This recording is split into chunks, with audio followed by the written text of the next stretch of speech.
the death. Because the Good mother's loving nurturing afternoon, Earth. This is Adam Sturch broadcasting from the Mushroom Mansion, Taos, New Mexico, working on oil painting Medusa's crown.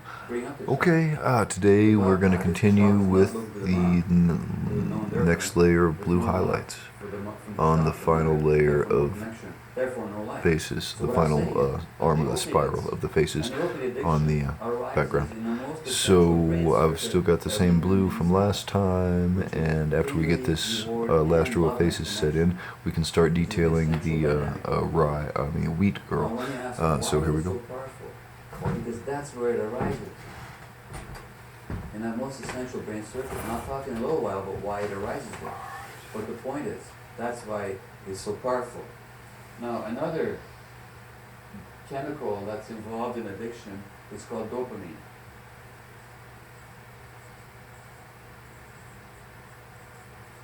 And I'll just give you enough science here to understand the basics. Dopamine is another brain chemical. It's necessary for human life also. Why is it necessary? To make us feel curious about something. To give us a sense of vitality and excitement. To make us explore something. When you're exploring a novel environment, like when you're checking something out for the first time, and you're curious. When you're checking out source of food. When you're seeking a sexual partner. You've got dopamine flowing in your brain. Without dopamine, we're like zombies. We're not interested in anything. We're not curious about anything. We won't explore anything. In other words, we're not human beings. I'm mentioning dopamine because all the drugs of abuse, including the opiates, release dopamine in the brain as well. But the stimulants, particularly cocaine and nicotine and caffeine and crystal meth, release dopamine in a major way. Now, if you're seeking food or the expectation of being rewarded by food, that'll get your dopamine circuits, it'll give you a 50% increase in your dopamine level. So that's pretty good. That's why you look for food, You're hungry, but also excited, right? When you're seeking a sexual partner or about to receive a sexual reward, your dopamine level goes up 100%. So it doubles. Now, a shot of cocaine will increase your dopamine levels by 300%. A shot of crystal meth will increase your dopamine level by 1,200%. So you see how powerful a drug crystal meth is. By the way, I will tell you that even though crystal meth is a very powerful drug, these are all powerful drugs, they don't cause the addiction. The drugs are not addictive in themselves. I mean, just like a pack of cards. You can look at a pack of cards and not become a gambler, right? You can eat food and not become a food addict. You can, somebody could open up a store, but you don't necessarily have to become a shopping addict. You can try crystal meth, and most people who try it don't become addicted. I'm not saying it's a good thing to try. What I am saying is that the drug itself doesn't cause the addiction. Something else has to be there as well, and that something else is what I'll be telling you. Now, in response to your question, so when you're getting shots of dopamine from the outside, from the cocaine, then your brain says there's too much here, and it reduces the number of dopamine receptors. So these dopamine receptors on which the cocaine acts, the dopamine acts, if you have too much dopamine there, the brain says, oh, whoa, this is too much for me, and it'll kill off some of its own receptors. Now when you stop the cocaine, you're not getting it from the outside, and your body stops making it from the inside. It takes a while for the brain to regenerate itself. Sometimes it takes a long time. And while that's going on, while it's regenerating, you're irritable, and you're tired, and you're depressed, and you're going through withdrawal, and nobody likes being around you very much. Because you're a pretty miserable person, because you don't have enough dopamine, and you don't have enough endorphins. So that's the second circuit involved in addiction. Now you have the love, reward, pain relief chemical. Now you have the incentive, motivation, curiosity, exploration chemical, vitality chemical, where addiction arises. And then very quickly I'll tell you about two more brain circuits that don't work in addiction. And actually, how do we know these things? Because you can do a brain scan of people. You do a scan, a special kind of imaging with X-ray technology of somebody's brain, these parts don't work. And you can see that they don't work. Now, two more circuits don't work in addiction. One of them, somebody mentioned, has to do with stress, the adrenaline circuitry. Now, adrenaline is a stress hormone. And we need that. If I was to attack you now, you have to be able to fight back. And for that, your body would create a lot of adrenaline. That would help you escape or to fight back. The flight or fight hormones, adrenaline being one of them. When you talk to addicts and you ask them, why do you do drugs? What is it that it does for you? One of the things they will say is, it helps me not be so stressed. Now, in other words, the addict doesn't know how to not to be stressed. They get stressed very easily. The person who's addicted gets stressed very easily. But the person who gets stressed easily is more likely to be an addict because they're more likely to use the drugs to soothe their stress. Because drugs are stress relievers in the short term. I mean, as you say, if you're upset right now, if I gave you a shot of morphine, you'd be pretty happy pretty quickly. They relieve the stress. They're stress relievers. But for the addict, they don't have enough capacity to regulate their stress, so they have to go to these external chemicals. So that's the third circuit that doesn't work in addiction. And the fourth one is what's called impulse control. Now, impulses are urges and motivations to behave or to do something. I might have the urge to, in a store, I might have the urge to grab an object and stick it into my pocket. That's an impulse. I might have the urge to go up to somebody attractive of the opposite sex and say something totally inappropriate. I mean, we all have these impulses. But there's something in the brain that says, you shouldn't do this. Not a good idea. You might have the urge to do an injection of heroin. Something up here is supposed to say, not a good idea. Well, the part in the brain that is supposed to control our impulses is called the gray matter, or the cortex of the brain. And it's supposed to say no. It's okay for me to have all kinds of desires. It's okay for me to want to kill all of you. That's perfectly okay. I might be hungry or cheesed off about something because traffic was really bad, and I feel like killing everybody. Nothing wrong with that. As long as there's something up there that says, not a good idea. These are human beings, they don't deserve to be killed just because you're having a bad day. Maybe they have their own problems, you know. In other words, I'm exaggerating, but impulse control is what stops us from doing what we ought not to do. The addict doesn't have impulse control. When he or she sees the drug, sees the needle, when the gambling addict is in the casino or even thinks about the casino, when the shopping addict thinks about the store, there's nothing there to stop it. People are always talking about free will. Human beings don't have nearly as much free will as we think they do, because for the most part we're controlled by mechanisms deep in our brains that we're not even conscious of. We think we have free will. The real problem with addiction is not the free will, as somebody said, it's the free will. The addict is not able to say no. But part of the brain that is supposed to say no doesn't function in the brain of the addict. How do we know that? Again, you look at brain scans. There's no free won't up there. You should be saying no, but that part of the brain doesn't function.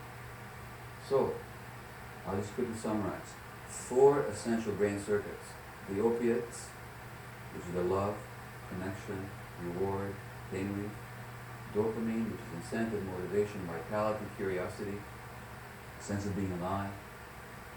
Impulse control, and stress control. These are the circuits that don't work in the addict.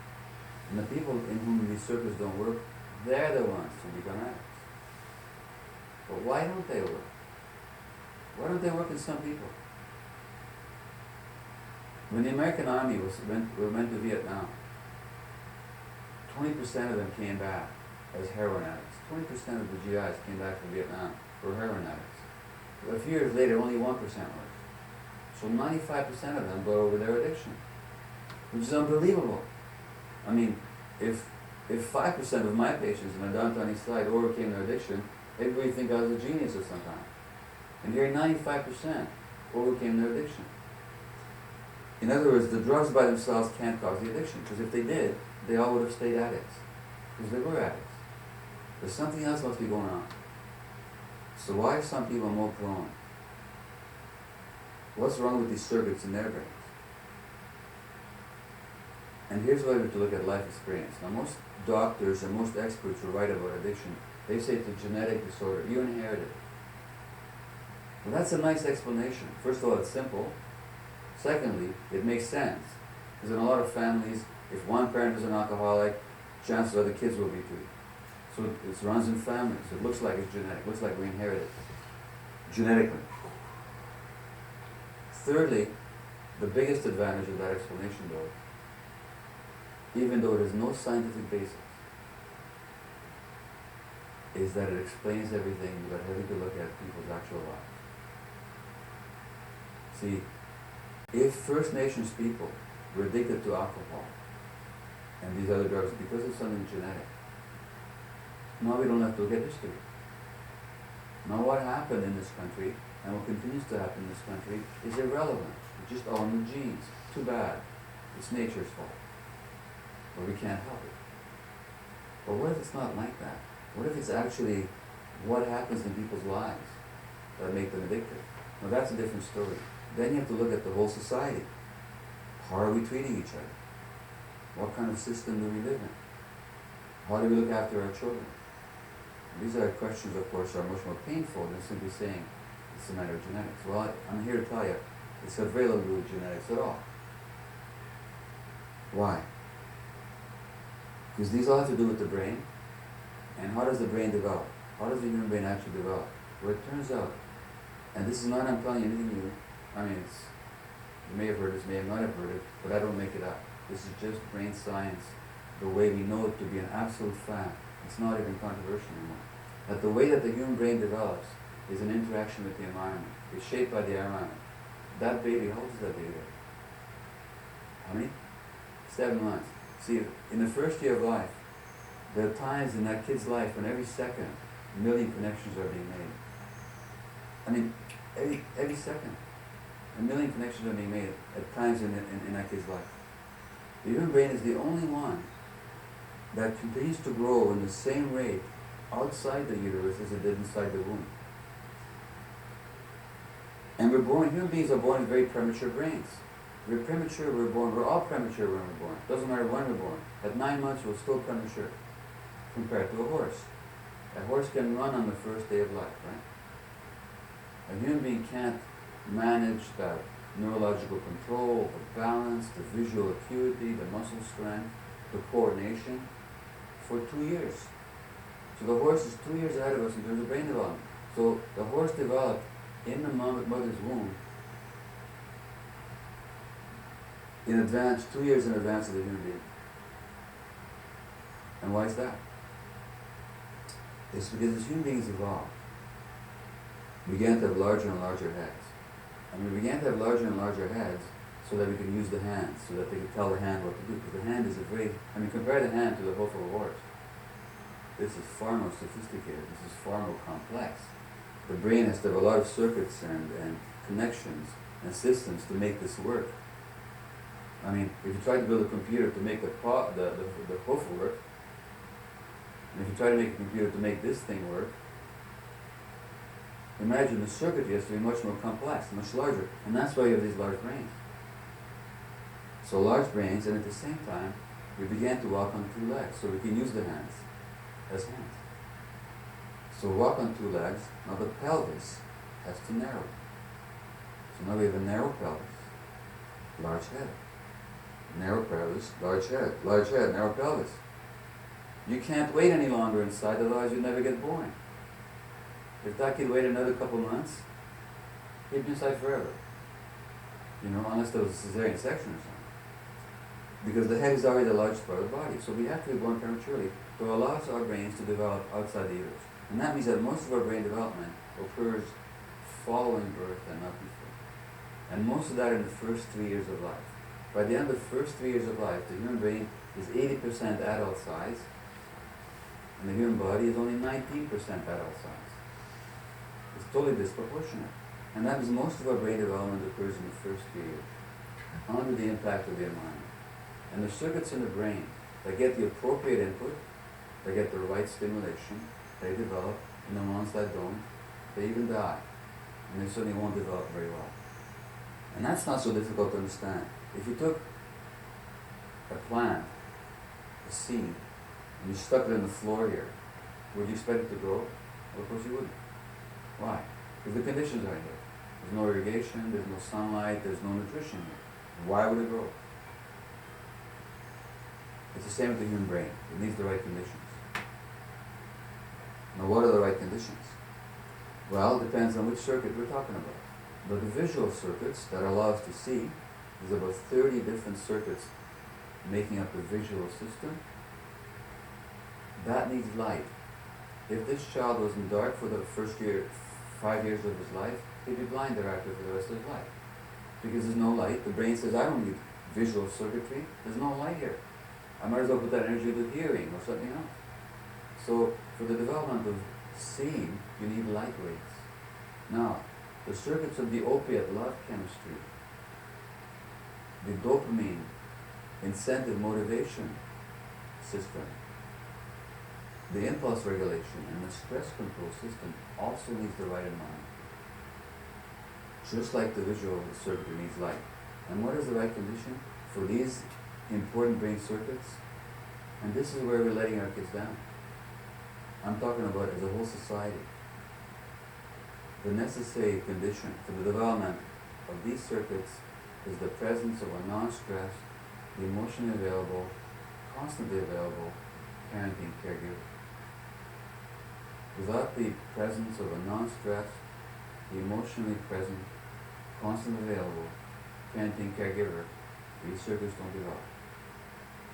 If you take a small child, if you take monkeys and you separate them from their mothers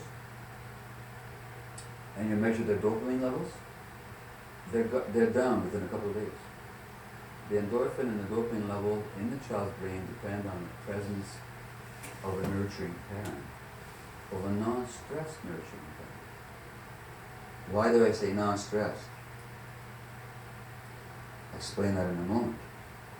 I could give you all the science behind that. Let me just give you one example. At the University of McGill in Montreal, they experiment with rats. And rats are easy to work with because they have a short gestation time, so they're not pregnant that long. And they grow up very quickly, so you can study them between birth and death very quickly. So rat mothers, when the baby is born, when the rat pup is expelled from the mother's womb, the mother immediately starts licking the rats. Licking them means on the perineum, like on the bum, she starts licking them. And that's how they groom them, that's how they connect with them. That's their version of bringing the baby to the breast. First they lick them. Now, some rats do better than other rats. Some mother rats lick their babies with more care and nurturing than other mother rats. If you look at the babies that are well nurtured by their mothers in the first few hours of life, and if you look at these babies as adults, they're less anxious, they're smarter, and if you look at their brains, they have more natural tranquilizing chemicals in their brains. There's a class of drugs called benzodiazepines. Benzos are drugs like Valium and Librium and Ativan and so on. We have our own natural benzos in our brains. These rats that are well licked by their mothers, they have more of the natural stuff in their brains than the rats that were not well licked. But it's not genetic, because if you take the rats whose mothers don't lick them very well and you put them, those baby rats with mothers who do, they grow up to be just fine. So the proper brain chemistry of the infant depends on the presence of the mother and the capacity of the mother to nurture the baby. Now, a group of monkeys, they divided into 3 groups. And they created different conditions for food finding for these mothers. These mothers had small babies they had to look after, and they had to find food for them. The one group, they made it difficult. It was always difficult for them to find food. Predictably difficult. The mothers knew that it was always going to be hard to find food. They had to work really hard for it. Another group, they made it easy for them. The food was just right there. The middle group, they made it sometimes difficult to find the food and sometimes easy to find the food. So it was uncertainty. Now, guess which group of mothers was it that their infants, when they grew up, were more insecure, they had to do cocaine and alcohol? The uncertain group, yeah. The mothers who always find it difficult, they adjusted to it. The mothers who always find it easy, no problem. The ones who were stressed, because they never knew. And uncertainty is a big cause of stress. They're the ones whose infants grow up to be adults who take cocaine and alcohol. And there's so many experiments like that. Well, the same thing is true in human beings. Because when mother and infant, when I say mother, it could be the father, it could be the grandfather, it doesn't matter. When a nurturing parent is looking into the child's eyes, and the child looking into the mother's eyes, the parent's eyes, that's when they both have endorphins happening in their brain. And that promotes the development of the child's circuitry. But what happens to people like Serena, whose story I read to you, and like all my other patients in the downtown east side who never had that? Those circuits don't develop. So when they do heroin, guess what? It's like for the first time, they feel love and connection. It's for the first time they feel human. For the first time they do cocaine, they feel alive and vibrant and excited. And that's pretty powerful. And it's the only way they got it. So we try and take that away from them. It's damn difficult to give it up. Addiction is pretty simple. It's what happens to people when they don't get what they need. And they have to end up soothing themselves. Now, this is not about blaming parents, by the way. You have to understand that.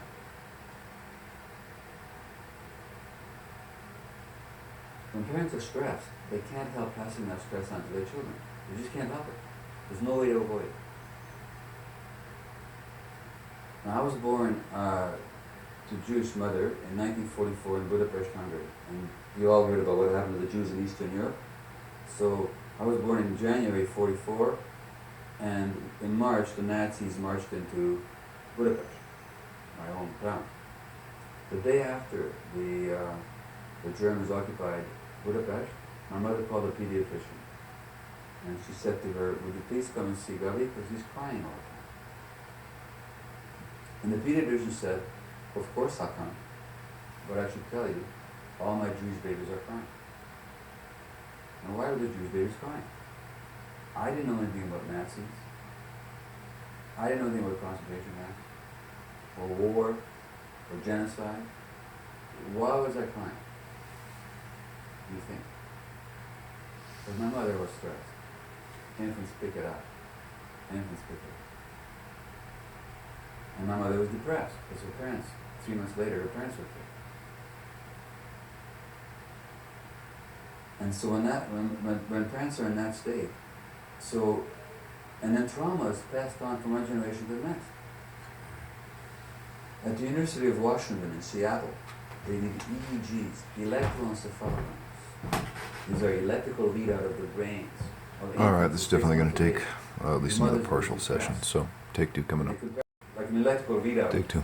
Looks like this.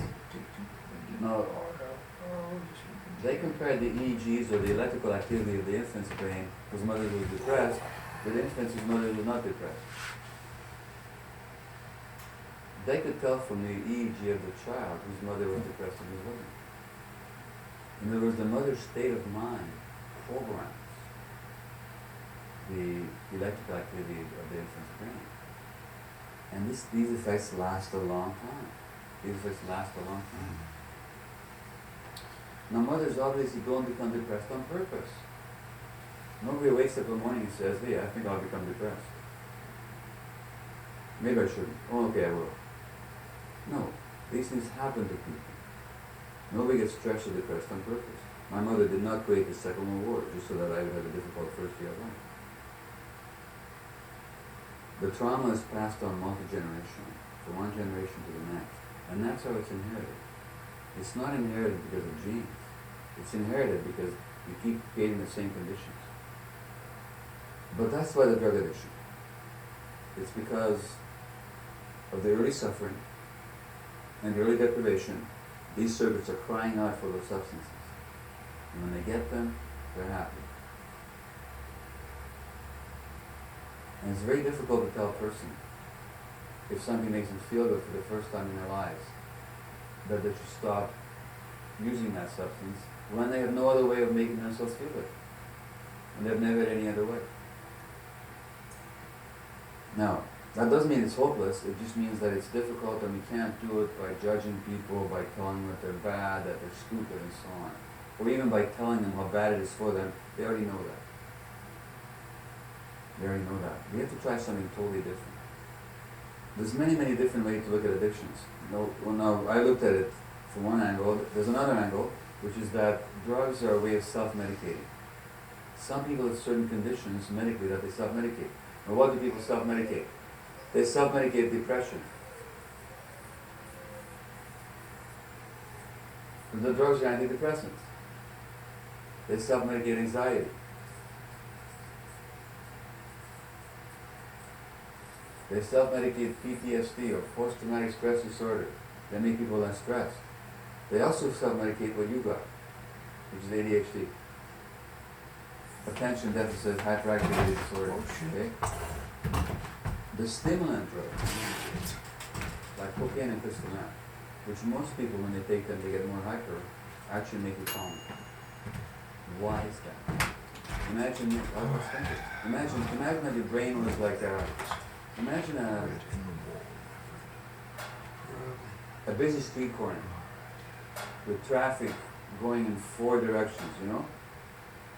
So you have a busy street corner, and here's, you get 3 lanes of traffic going in every direction, right? 3 lanes this way, you know? So, but there's no stop sign, and there's no traffic light. What there is an island here in the center, and there's a cop standing on the island. And the job of the cop is to stop traffic in this direction so it can go in this direction, right? His job is to stop things. Okay? Imagine that your brain is like this busy traffic corner with 3 lanes of traffic going in 4 directions. The drivers don't know how to stop, they don't know how to regulate themselves. There's no stop sign, there's no traffic light. This is a cop. Now, imagine furthermore that the cop went to a party the night before. So he's sitting there on a traffic island, you know, going like this, and all of a sudden, go to sleep, okay? What's going to happen on the street corner? Total chaos, right? Taunting and people getting angry and upset, but nobody getting anywhere, just like you in your room. What would you have to do to create order on the street corner? Sorry? No, he can't do that. You got the one you got. What are you going to do with him? What are you going to do with him? Totally right, give him a stimulant. Caffeine is a stimulant. Cocaine is a stimulant. Crystal meth is a stimulant. Nicotine is a stimulant. ADD is another condition. It's just a condition that predisposes to addiction, and people self-medicate by the stimulant drugs. A lot of the people that are taking crystal meth actually have ADD. They may not know it, but that's what they have. Almost anywhere with addiction will ever do a diagnosis by definition. They're going to be anxious, they're going to be depressed, they're going to have ADD, they're going to have bipolar disorder, they're going to have post-traumatic stress disorder, they're going to have personality disorder, something's going on. Otherwise they wouldn't be addicted. The good news is that the human brain can develop new circuits even later on in life. So even though the conditions, it's not like vision. Vision is over at age 5. If a kid doesn't see light for 5 years, he's blind forever. But these circuits, you can get new development even later on in life. Conditions are right. Even later on in life. It takes a long time, it takes a lot of support, but it can happen. So the point is, just because people were hurt early, it doesn't mean that they were, you know, is it Larry? What's his name? Oh, sorry, Eddie. Eddie was in his prayer, was talking about, he said something about the wisdom of healing that's inside of ourselves. Well, that's it. There's a wisdom in the body which allows healing and even new development to take place, even later on in life. The longer we've done drugs, the longer it takes, and the more support you need. but there's no way beyond redemption. There's no way beyond redemption. Now, how long will it take? You see, you're not just talking about the effects of the drugs, you're also talking about a lifelong trauma. So when you talk about healing addiction, it's not just getting somebody to stop using the drug. It's also developing new ways of coping, and new ways of thinking about themselves, and new ways of seeing the world that they never had from their early life because the conditions weren't appropriate. So let me say something here about the past and the generations. The things I said about what's necessary for the healthy development of the person and the brain, the kind of parenting, that's exactly the way, as far as we understand it from historians and anthropologists, and from stories of the elders. That's exactly the way First Nation people used to parent their kids. Kids were not parented in isolated families. They were part of a village. In the village, it wasn't just a question of mommy and daddy, it's a question of the whole community was responsible for the child. The child had many, many adults around to protect them and to nurture them and to teach them. Kids were never separated from the adults. They were carried everywhere their parents went. The kids went with them.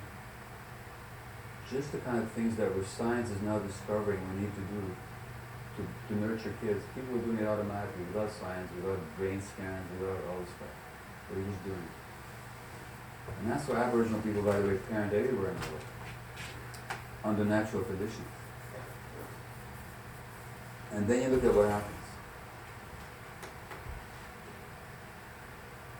And there's actually substances in North America that could have been addictive. There was tobacco here. There was alcohol in southern United States. There was peyote. But there was no addiction. There was no problem with drug use, even though certain drugs were here. And it's the same with coca in Latin America. There was no severe addiction problem. So addiction problem comes along when you destroy people's ways of life. That's when it comes along. It's so simple. You can predict it. In the Western world, there was alcohol for thousands of years. There was drunkenness. People get drunk on holidays and festivities, but there was no alcoholism until the Industrial Revolution, when people were chased away from their villages and their communities, and they had to go in the cities, and now they were isolated away from their families and controlled and beaten and so on, so no longer living under the natural conditions. That's when the addiction comes along. I don't want to say that you can't do anything about it, because you can't.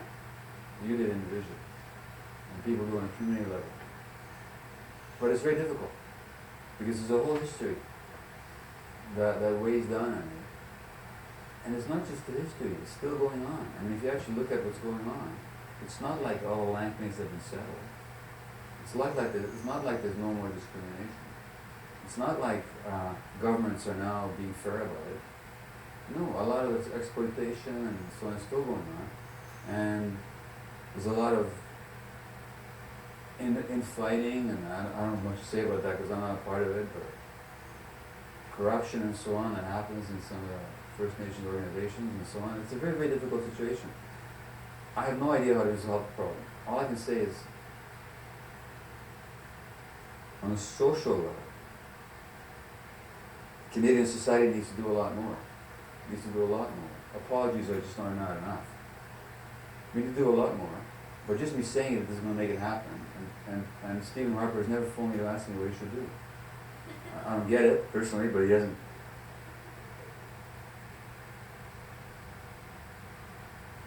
But communities are going to have to find some creative response. That this trauma has been going on.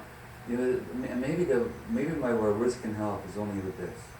Maybe it can help with the shame part. Because there's tremendous shame associated with abuse. Maybe if people get it, that it's not their fault, that it just happened. They didn't create it, they didn't call for it, they didn't ask for it. It might be their responsibility now.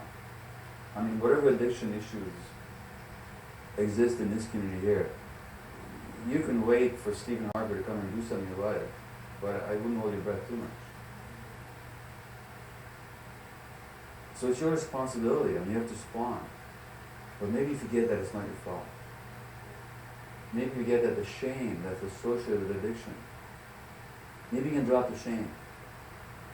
Maybe if you drop the shame, that'll help lift the weight off your shoulders a bit, so you can get on with it. Maybe it's the shame that keeps people stuck. The attunement piece is a big one. Attunement means when one person gets the emotional space of another person and is able to communicate that I get it. Or with babies, we do this all the time. When a baby starts crying, we attune right away. What do we do? What do you do when you see a baby crying? What happens to your face? You aww. You know? So you're communicating that, okay baby, I get it, you feel sad. I get that you feel sad. I feel sad too when you feel sad. That's attunement. Now we all need that. The children need it for their development. When a parent is not attuned to the child, then the kid doesn't get the feeling of being received and understood.